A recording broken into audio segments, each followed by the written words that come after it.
할렐루야. 오늘도 이 자리 가운데 나오신 여러분들에게 하나님의 은혜와 하나님의 축복이 항상 함께 할 수 있기를 주의 이름으로 간절히 축원합니다. 특별히 광복 70주년을 맞은 우리 대한민국 가운데, 우리 대한민국 이 땅 위에 하나님의 은혜가 임할 줄로 믿습니다. 1945년 8월 15일 날 우리 선조들의 가슴은 뛰었을 것입니다.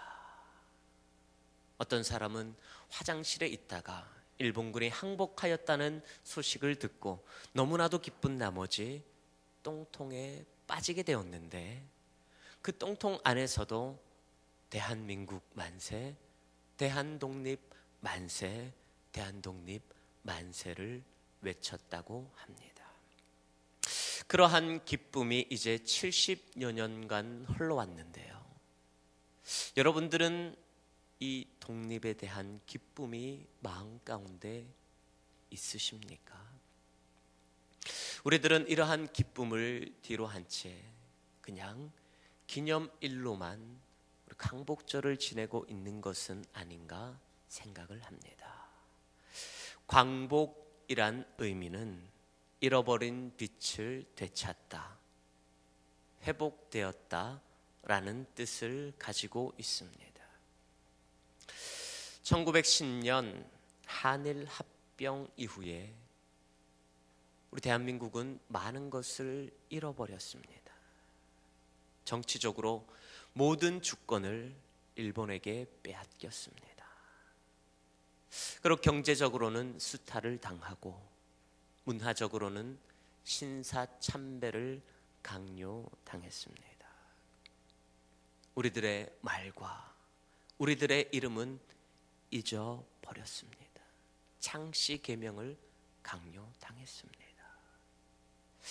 그뿐만이 아니고 우리들의 젊은이들은 전쟁터로 끌려가게 되고, 우리 꽃다운 처녀들은 정신대로 끌려가게 되었습니다. 아직까지도 70년이 지났지만 우리 민족들 가운데 한이 서려져 있는 모습을 발견할 수 있습니다. 이러한 이야기가 있습니다. 각국을 대표하는 사람 10명이 보트에 타게 되었습니다. 10명이 보트를 타게 되었는데 그 보트의 정원이 7명이라는 사실을 발견하게 되었습니다. 이제 3명은 바다에 뛰어내려야 하는 그러한 상황이 다가오고 말았습니다. 먼저 영국 사람이 자리에서 벌떡 일어났습니다. 대영 제국의 신사도를 제가 발휘하겠습니다 하고 바다로 뛰어들었습니다. 그 다음에 미국 사람이 자리에서 벌떡 일어나더니 세계 최강 미국, 내가 이 모든 사람들을 위해서 희생하겠습니다 하며 바다에 뛰어들었습니다. 그리고 마지막으로 대한민국 사람이 벌떡 일어나더니 대한독립 만세, 대한독립 만세, 대한독립 만세를 외치고 일본 사람을 밀어버렸다고 합니다. 왜 이런 이야기가 있을까요? 그만큼 우리 민족들 가운데 열등감이 있다라는 소리예요. 그만큼 우리 민족들 가운데 일본에 대한 컴플렉스가 많이 있다는 것입니다. 저도 그러한 열등감이 있어요. 한일전 축구 경기만 열리는 날이면 무조건 집을 향합니다. 그리고 다른 어떤 때보다 더 크게 열심히 응원을 합니다. 대한민국 하면서 절대로 지면 안 되는 경기가 바로 한일전이에요. 왜 이렇게 우리가 열등감을 가지고 있습니까? 우리가 그 일본의 36년 동안 자유를 빼앗겼기 때문에 그렇습니다. 그러한 36년의 아픔을 뒤로한 채 하나님께서 1945년 8월 15일 드디어 대한민국을 해방시켜 주셨습니다. 여러분들의 이러한 고백이 있습니까? 대한민국을 해방시켜 주신 분은 바로 하나님이시다. 이러한 고백이 여러분들 가운데 있어질 수 있기를 간절히 바랍니다. 왜 우리가 이러한 고백을 드려야 되느냐? 바로 하나님께서 모든 역사의 주인공이시기 때문에 그렇습니다. 하나님께서는 태초부터 시작하여서 창세로부터 시작하여서 지금까지 역사를 주관하고 계십니다. 그리고 앞으로 일어나는 모든 역사 가운데서도 하나님이 역사의 주인공이십니다. 영어 단어 history라는 단어를 여러분들은 잘 아실 것입니다. 이 단어가 어떻게 이루어져 있냐 하면 his라는 단어와 story라는 단어, 이 두 가지가 합쳐져서 history라는 단어가 생겨나게 되었습니다. his는 바로 그분을 뜻합니다. 스토리는 바로 이야기입니다. 이 히스토리가 무엇을 의미합니까? 바로 그분의 이야기, 하나님의 이야기. 하나님의 이야기, 하나님께서 역사 가운데 살아계시고 하나님께서 이 역사를 주관하시고 앞으로도 이 역사를 이끌어 가실 그 하나님이라는 것을 고백하기 위하여서 히스토리가 바로 역사입니다. 우리가 BC와 AD를 구분하지 않습니까? 여러분들도 다 잘 아실 거예요. BC는 Before Christ, 예수 그리스도의 이전을 우리는 BC라고 이야기를 합니다. 그리고 AD는 라틴어로 Anno Domini, 바로 주님의 해를 뜻합니다. 예수 그리스도께서 탄생하신 그날을 기점으로 BC와 AD가 갈려지게 됩니다. 하나님은 이 예수 그리스도의 탄생을 통하여서 새로운 역사를 만들어가고 계십니다. 이 예수 그리스도의 탄생이, 이 예수 그리스도의 역사가 이스라엘 한민족을 위한 역사입니까? 아닙니다. 이 하나님의 역사는, 이 예수 그리스도의 역사는 우리 모든 세계 민족을 위한 역사인 것입니다. 이 역사의 주관자 되시는 그 하나님, 이 역사의 주관자 되시는 그 하나님께서 오늘 이스라엘 백성들을 출애굽시켜 주십니다. 그리고 광복절, 유월절을 이스라엘 백성들에게 허락하여 주십니다. 이 유월절을 허락하신 하나님께서 우리 대한민국도 광복의 기쁨을 허락해 주셨습니다. 해방의 기쁨을 허락해 주셨습니다. 우리가 이 해방의 기쁨을 영원히 간직할 수 있기를 원합니다. 우리 참된 해방의 기쁨을 누리기 위해서 우리가 실천을 해야 될 것이 있습니다. 첫 번째는 예수 그리스도의 보혈. 예수 그리스도의 보혈을 우리 마음 가운데 두어야 합니다.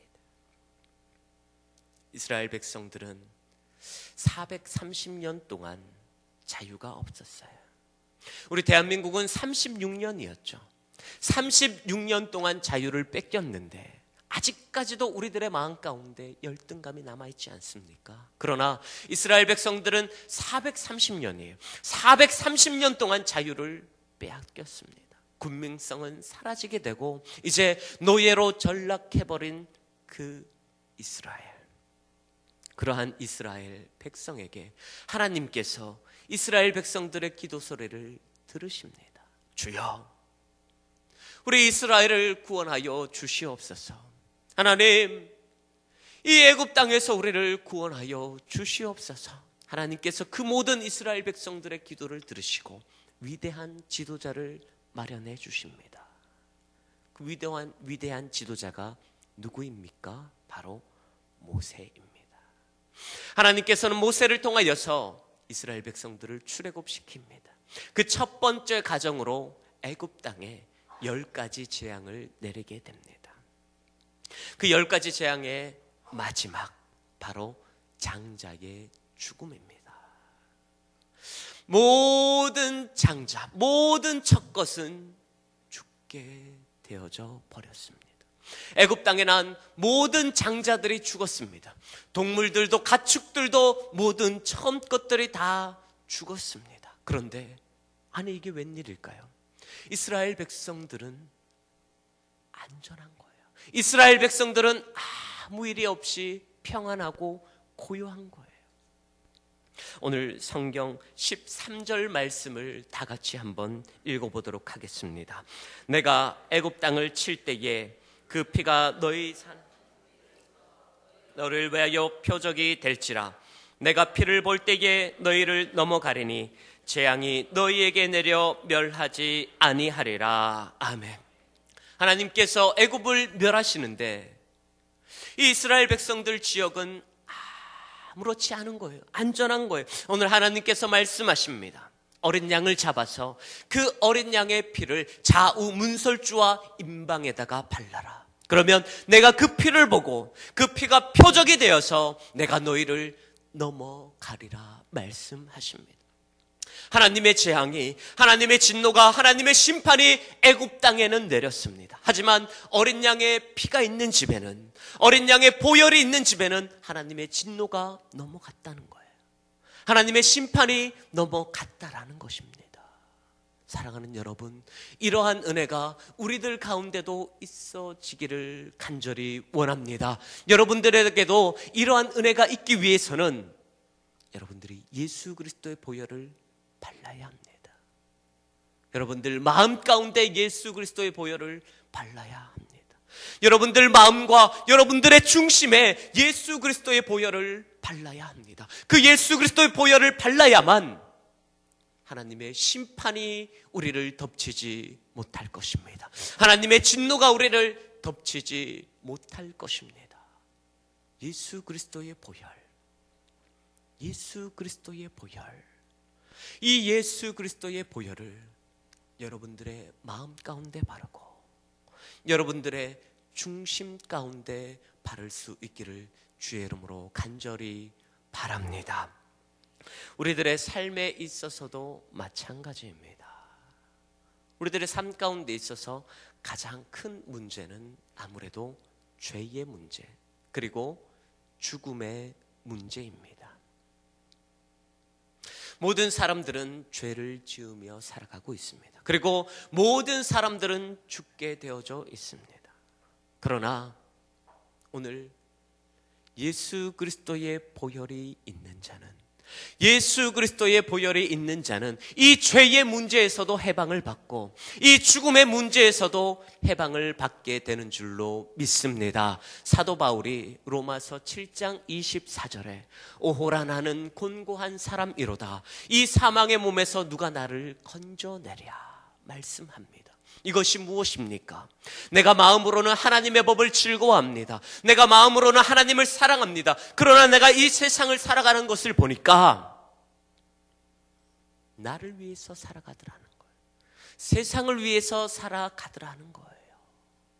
하나님의 기쁨이 되기보다는 세상의 즐거움과 세상의 쾌락을 쫓아서 살아가고 있는 내 자신을 발견하게 된다라는 것입니다. 그래서 내 안에서 이 성령의 법과 이 죄의 법이 늘 싸우는데 날마다 죄의 법이 이긴다라는 거예요.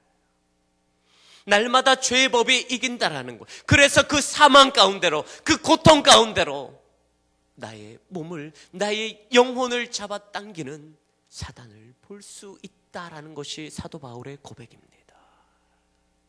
그러나 이 사도 바울이 한 가지를 또 발견하게 되는데 무엇입니까? 로마서 8장 1절에서 2절의 말씀입니다. 그러나 이제 그리스도 예수 안에 있는 자에게는 결코 정죄함이 없나니 이는 그리스도 예수 안에 있는 생명의 성령의 법이 죄와 사망의 법에서 너를 해방하였음이니라. 사도 바울이 발견합니다.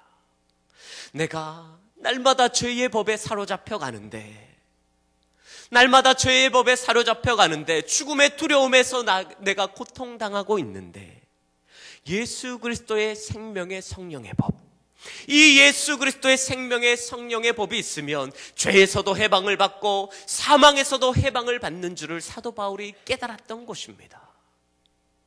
이 예수 그리스도의 생명의 성령의 법이 무엇입니까? 바로 예수 그리스도의 보혈인 줄로 믿으시기 바랍니다. 예수 그리스도의 보혈이 있으면, 예수 그리스도의 보혈이 내 안에 있으면 죄의 문제가 해결이 됩니다. 죄가 더 이상 나를 주장하지 못합니다. 사망의 고통과 사망의 두려움이 더 이상 나를 괴롭히지 못합니다. 예수 그리스도의 보혈이 내 안에 있으면 내가 죽음도 두렵지 않고, 내가 천국 갈 백성인데, 내가 하나님 나라에서 영원히 떵떵거리면서 살 존재인데 내가 죽음이 무엇이 두려우랴.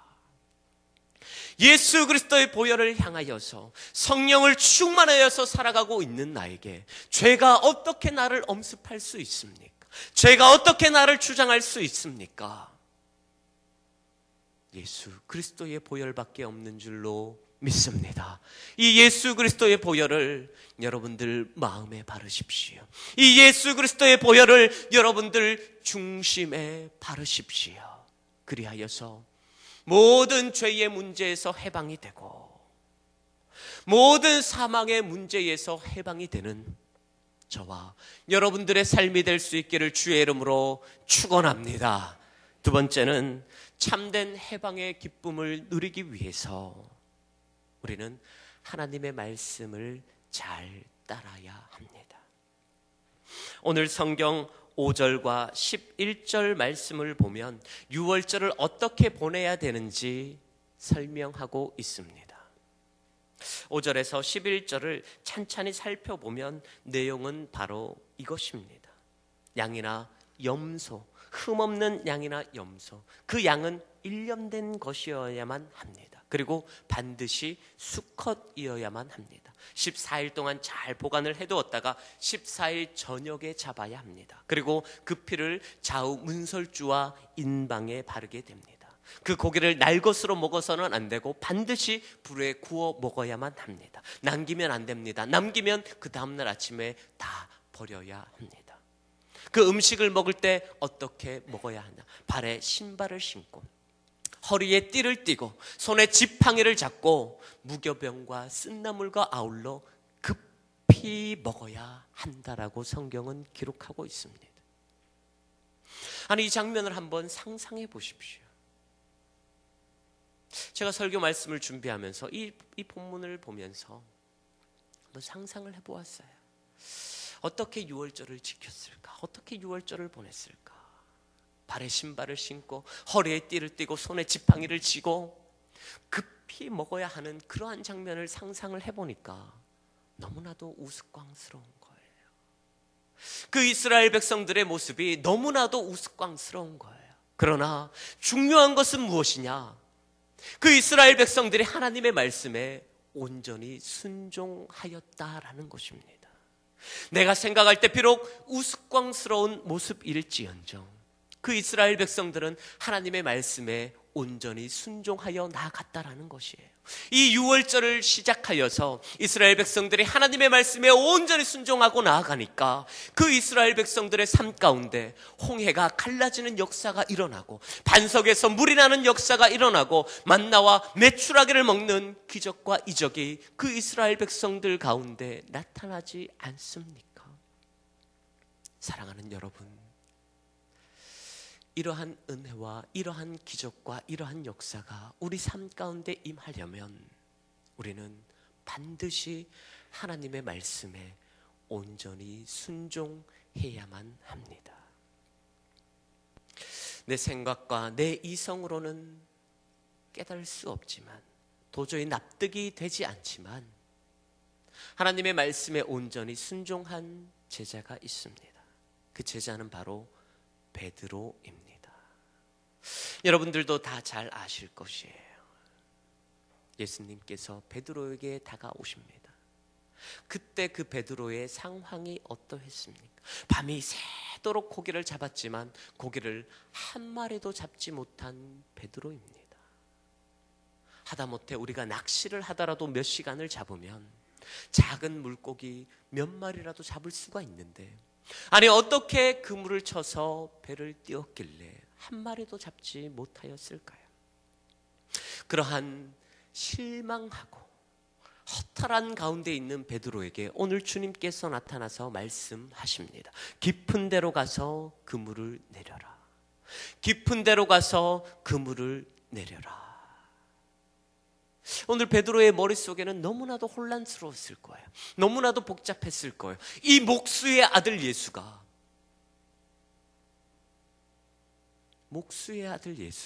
어부인 나를 가르치려고 드네. 반드시 그 새벽녘에는, 밤에는 고기들이 깊은 데 있다가 조금씩 얕은 물가로 이동을 하여서 잠을 자게 되는데, 깊은 데로 가서 그물을 내리는 것이 아니라 이 잔뼈가 굵은 어부의 경험을 통하여서는 얕은 곳에 그물을 내려야 하는데, 저 목수쟁이의 아들 예수가 깊은 데로 가서 그물을 내리라고 한다니, 이 베드로의 이성이 납득이 되질 않는 거예요.